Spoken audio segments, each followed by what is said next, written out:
Live from KTTC News Center at 6, the area's most watched evening news starts now. He died in the Vietnam War, and for years his name was on panel 15, line 126 of the Vietnam Wall in Washington. Well, tonight the remains of Benjamin Franklin Danielson are finally at home in Kenya. That's our top story tonight. Thank you for joining us. It was an emotional morning for a local family. Decades after Major Ben Danielson took off to fly during what some consider a controversial war, the American soldier is finally home. News Center's Katie Brandt is live in our studio and has more on the long-awaited return of Major Danielson's remains. Katie. Well, Betsy, it was 30 years after Major Danielson's plane was shot down that friends, family, and veterans eagerly awaited his homecoming at the Twin Cities airport, ready to welcome home the fallen soldier. Quite honestly, I've never expected that we would have a resolution of the case. That case opened decades ago. It was in 1969 when the plane Major Ben Danielson of Kenya was flying was hit by enemy fire over Laos. This guy was flying with my dad in the aircraft when it got shot down. 26-year-old Danielson was never found despite extensive military searches and was declared missing in action later that same year. His remains were discovered 4 years ago in 2003, but it was only after DNA testing that the Danielson family finally received some closure to this decades-long journey. You know, it's not easy, but it's good. You know, it's been a long process. After we've all come back from Vietnam, all us guys, we're brothers. So we're just welcoming another brother home and giving him the honor and dignity and the heroism that you know, he deserves. At the Twin Cities International Airport, Danielson's widow, Mary, and their son, Brian, flew in from Hawaii with Major Danielson's remains. Very quiet, very hushed and subdued, like it should be. And were met by a 12-member color guard before returning home to Kenyan. Being a Vietnam vet, it helps bring closure to that war, too. And now that Major Ben Danielson's remains are back home in Kenya, a funeral is planned for June 15th at 3:30 p.m. at Holden Lutheran Church, and that's in rural Kenya. Reporting live in the studio, I'm Katie Brandt. All right, Katie, thank you. A Rochester teenager who doesn't want to undergo a series of rabies shots is really hoping you can help him out tonight. The 16-year-old boy says a black and tan dog bit him around 9 o'clock last night near Parkside Mobile Home Park. He was taken to Olmsted Medical Center where he was treated. Now, if the dog is not found and checked for rabies by tomorrow afternoon, the boy will have to undergo a series of 5 rabies shots. Right now, he is on antibiotics and taking prescription medication.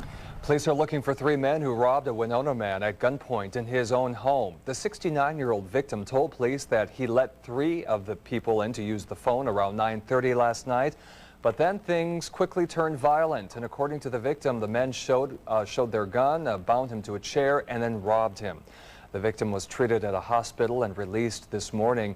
Investigators say the suspects are in their 20s and 30s, and if you have information, you're asked to call the Winona Police Department at 457-6302. It's a bittersweet day for family members as search and rescue pulled 2 more bodies from the Mississippi. That brings the number now of victims recovered to 3. News Center's Jenna Gordon has been following the story and joins us in our newsroom with the latest on today's developments. Jenna? Betsy, a long day for search and rescue crews as they find 2 more bodies. Family members say they hope the last victim will be recovered soon so they, along with all those involved in the search, can find closure. Investigators say the family of 4 were fishing on the Mississippi near a lock and dam by Dressbach on Saturday when their boat capsized. Authorities recovered 34-year-old Cha Yang's body around 5:30 this morning and his fiance's daughter a few hours later about 2 miles south of the dam. Searchers found the girl's mom see her underneath the Interstate 90 bridge yesterday morning, and they're still looking for the 4th victim, her son. We're all happy that this is happening, even though it isn't a good thing. But the family, the sheriffs and the support staff and the rescue people are feeling a closure here where we can close the case and the families will be happy to have the results. Officials believe the body surfaced after the dam's gates were raised yesterday and say the current carried the victim south. Crews will continue to look where Yang's body was found, hoping they can find the little boy. Reporting live in the newsroom, I'm Jenna Gordon. Thank you, Jenna. Senators from both sides of the aisle meet in the middle to hammer out an immigration deal. But will their colleagues go for it? The bipartisan group announced the compromise on Capitol Hill today after weeks of negotiations. The bill would help millions of illegal immigrants already in the United States become legal citizens, while also strengthening border protection. The lawmakers acknowledge their deal is not perfect, calling it a good first step, though. They emphasize that this is not amnesty. Politics is the art of the possible, and the agreement we just reached is the best possible chance we will have in years to secure our borders, bring millions of people out of the shadows and into the sunshine of America.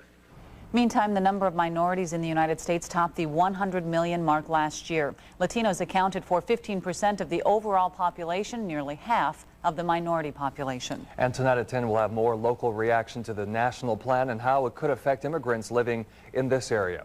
Well, if the sun and the higher temps aren't a sure sign of spring, then the next story really should be. Fans of fresh fruits and vegetables welcome with open arms the return of Austin's Farmers Market. That's today. Dozens turned out to pick up their favorite breads, jellies, rhubarb. The market runs through October in downtown Austin. For specific times and dates, log on to our website, KTTC.com, for details. I also know our own Farmers Market in Rochester is open on Saturday mornings down by the Government Center. So that is already happening. It is. It's a great thing. Hey, how's the weather out there tonight? Gorgeous, Beautiful. Gorgeous day. I came out early just so I could sit and enjoy it. The wind is light, the sky is bright, temperatures are in the mid-60s. It has been a perfect afternoon to evening outside, very comfortable.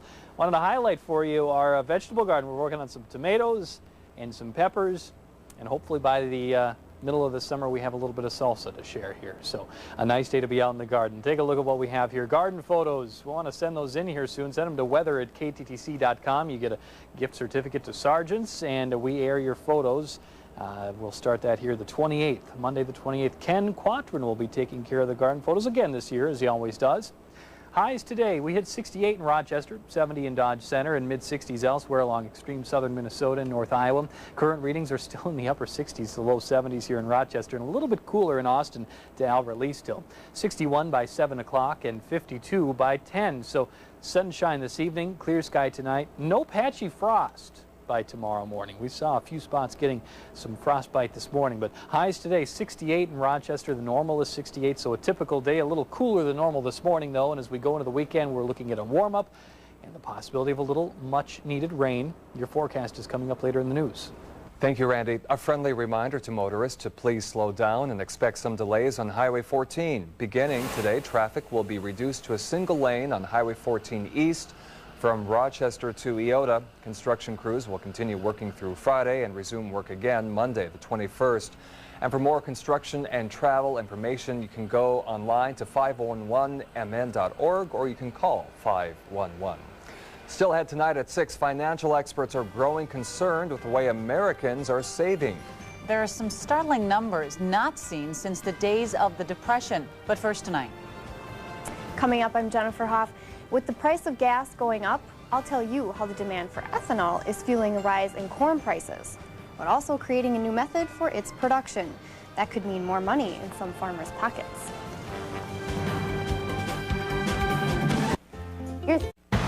The KTTC News Center continues with Tom Overley and Betsy Singer. Your precision forecast with Randy Brock and sports with Pat Lund. The people you know, the news you trust. More and more people are spending money that they simply do not have. The nation's savings level has fallen into negative numbers. Local banking officials have taken notice as well. According to the Associated Press, Americans are not only spending all the money they make, but they're also digging into what savings they do have. According to the AP's report, some are instead relying on the value of their investments. We've kind of become a culture where immediate gratification is what we expect. And so if you want something, you buy it right now, and you may buy it on credit when your income hasn't necessarily gone up sufficiently to support that kind of spending. Well, the last time our savings rate reached negative digits was during the days of the Depression back in 1932. Well, having a savings account right now could certainly help you with your Memorial weekend travel plans. That's the truth, especially with the way our gas prices are going up and up. But according to AAA, More than 38 million Americans are expected to travel 50 miles or more. That's up nearly 2% from last year. But with fuel prices over $3 a gallon, AAA says drivers will take shorter trips. So we want to know if the price at the pumps will be affecting your Memorial Weekend travel plans. You can vote by going onto our website, kttc.com. Gas prices aren't the only things going up. No, the price of a bushel of corn is also up nearly $2 now from last year, and it might continue to rise with the demand for ethanol. The main ingredient for ethanol being corn. News Center's Jennifer Hoff has more on how farmers may soon grow other types of crops to make a new kind of ethanol. Jennifer? Thanks, Betsy. That's right. Corn and, well, all of the crops that farmers grow and those farmers do play a key role in helping the United States become less dependent on foreign oil. Now, that's also led to a mixed blessing of these higher corn prices. Now, among others, we did talk to dairy farmer John Larson. This is really high. We haven't really seen prices like this since 1996. John Larson said he's been a farmer all his life, and the rising corn prices make it tough to afford feed for some of his animals. Larson used to keep about 250 pigs. Now he has 21. The price of corn went up. I lost my enthusiasm to raise pigs. From the farm to the ethanol plants, corn is in such high demand to create this fuel that a bushel is running $2 more than last year. To help lower those prices, Minnesota Senator Amy Klobuchar is encouraging farmers like Larson to start growing other crops that can also be used to make ethanol. Maybe switchgrasses, maybe even alfalfa. In the bill, Klobuchar and Iowa Senator Tom Harkin want to help pay for the switch from growing corn to more of those grasses. We may be able to produce 2 or 3 times the gallons per acre that we can get from corn, so it would be an excellent win-win situation not only for farmers, but it would be great for the country, so we can become the energy source of the Midwest instead of being worried about the Middle East. Using energy from renewable resources in the U.S. also reduces our dependence on foreign energy. Producing grass types is cheaper than growing corn. It also protects against soil erosion and is an advantage for some animals. All kinds of wildlife will benefit from this because there'll be a constant cover over the ground, and there won't be there'll be some extra food for them in the wintertime. Now, demand for that corn is so high that this spring Minnesota farmers planted more corn than at any time since World War II.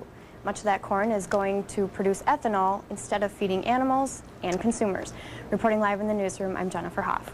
Interesting, Jennifer. Thank you. Still ahead tonight, with the way things are going for the Twins, you know, a win could probably mean about 10 times as much. That one will tell us if they could pull it off of a victory against the Tribe later on in sports. Gorgeous weather today and more sunshine is in the forecast, although there is a chance of much needed rainfall. I'll let you know when we have a good chance of rain. Your forecast is right after the break.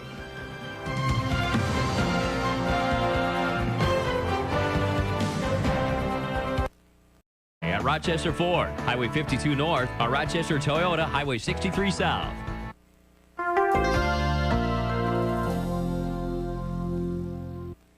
A whole lot of sunshine here for us on this Thursday from start to finish, and we'll have clear sky overnight. It was a cold start to the day, temperatures in the upper 30s, but there were some patches of frost to start the day. We will not have that frost here as we make our way into our Friday morning. That's live from the Soclaw from Skycam in downtown Rochester. Here is a look at the lows this morning. Rochester, 37 degrees the low, but in low-lying areas, as I mentioned yesterday, we'd have some frost, and we did have a little bit of frost throughout parts of southeast Minnesota. Not a killing freeze, as you can see, our temperatures above the freezing mark this morning for just about everybody. Highs this afternoon, though, nice. Upper 60s in Rochester and Dodge Center, 63 the high in Preston, and 64 in Decorah and in Charles City. So a beautifully warm day today. Current readings are still in the upper 60s to lower 70s throughout the areas. So warm this evening, turning cool tonight, but warmer just out to our west, 70s and 80s as you get into the Dakotas, and we will start to taste those upper 70s here as we make our way into the weekend. For now, though, clear sky. Not much happening anywhere close to home. Clouds starting to build a little bit in northern Minnesota and southern Canada. We have another round of colder air starting to make its way into southern Canada as we make our way to the end of the week, but not here at home. Not quite yet. High pressure building into northern Illinois by tomorrow morning, and our winds starting to pick up out of the south during the day tomorrow, and that southerly wind still fairly dry. for us tomorrow, but the wind picking up and our highs making their way into the upper 70s starting tomorrow, and a cold front just starting to nose out of Manitoba into northern Minnesota by the morning hours on Saturday. So as we get into Saturday, still warm, highs close to 80 by Saturday afternoon, and a mild start to the day. This front will continue southward as we get into Saturday night, and thunderstorms will start to develop around northern Wisconsin, the Twin Cities, and down to Marshall, Minnesota by Saturday afternoon. Saturday evening, those storms will continue to roll our way. So while we have a big cold front straddling the upper Midwest and coming our way, it will not make a huge difference as far as our temperatures go, making our way to the end of the weekend, but a good opportunity for rain along that front. Highs tomorrow with sunshine will be in the mid to upper 70s. A nice warm day tomorrow. Seasonably cool tonight, typically cool, 44 degrees the low. There will be frost in parts of Illinois and southern Wisconsin tonight, but not expecting that here at home. The winds 15 to 25 miles per hour tomorrow afternoon. So the wind will start to pick up and our highs will be in the upper 70s tomorrow. And same goes for Saturday. Actually a little warmer Saturday than tomorrow. And thunderstorms are possible late Saturday into Sunday. As we make our way to next week, it looks like the best chance in the next 7 days for any of that rain is going to be Tuesday. Could see some heavy rain through parts of southern Minnesota, North Iowa, and then we'll be into the 60s behind the front that will be responsible for that rain. So good news. It has been a very dry May, very dry April so far. We've got showers in the forecast, and we'll see how it goes. Much needed. Thank you, Randy. Thank you, Randy. You bet. On a beautiful night like this, Pat Lund has to be somewhere special. Doing something you would think is sports related. Yeah, I asked if I could go golfing today, but the new boss said, no way, Lund, you got to go cover some softball. So I'm out at RCTC, the National Championships in women's softball's right here. We'll talk about the tournament and Twins coming up next in sports. News Center weather sponsored by Lewiston Auto.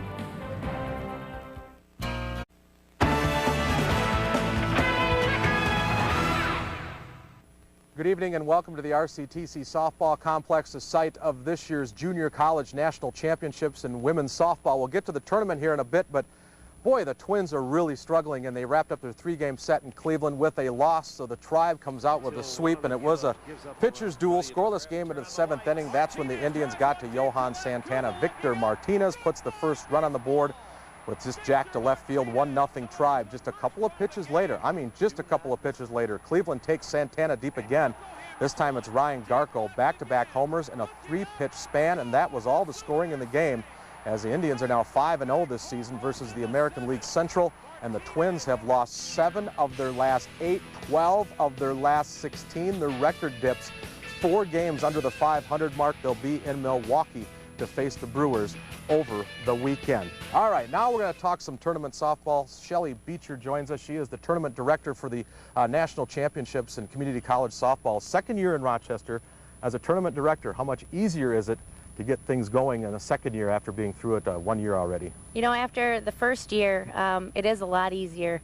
I remember preparing last year and we were all in a panic of last minute things that we had to get done, and this year, Wednesday, preparing, it kind of all came together, you know, like it should have been, and it was much easier the second time around. The Rochester Amateur Sports Commission and RCTC do a great job combined getting tournaments together. Obviously, you hear wonderful things from the fans and players, don't you? Absolutely, yep. And of course, the weather helps tremendously to keep everybody happy.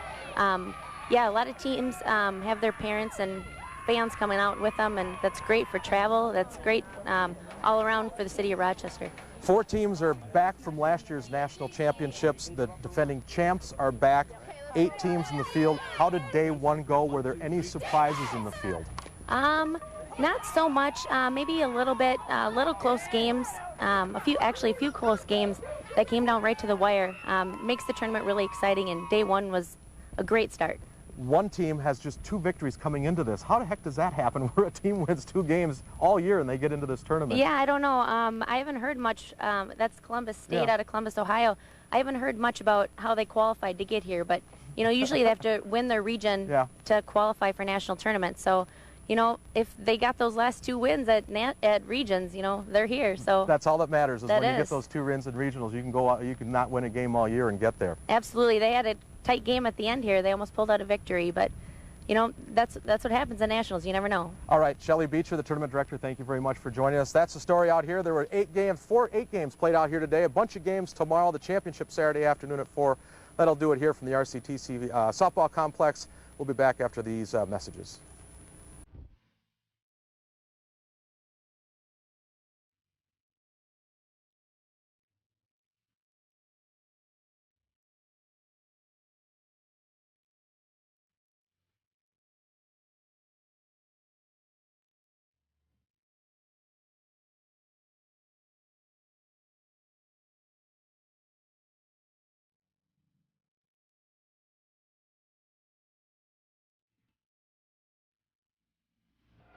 Center Sports, sponsored by Ashley Furniture Home Store.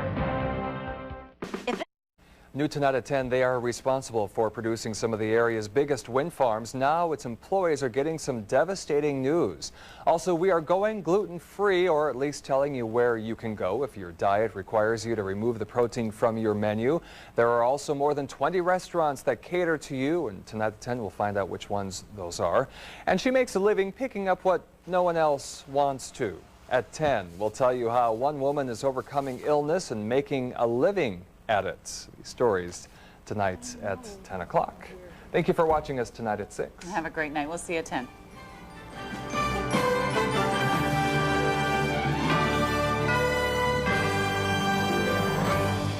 Welcome to the Minnesota State Lottery's Daily 3 and North Star Cash Drawings for Thursday, May 17, 2007. Tonight's drawings are being audited by the accounting firm of Schechter, Dock & Cantor. Proceeds from the lottery benefit Minnesota's natural and economic environments. Now it's time to select tonight's Daily 3 numbers. The first Daily 3 number is 6. The second number is 9. And the third number is 6. Saturday's Hot Lotto jackpot is an estimated $8.8 million. Tonight's winning North Star cash numbers are 3, 29, 17, 7, 1. Again, here are tonight's winning numbers. Numbers are not official until validated and certified. Ask your lottery retailer for details about the newest online game from the Minnesota State Lottery.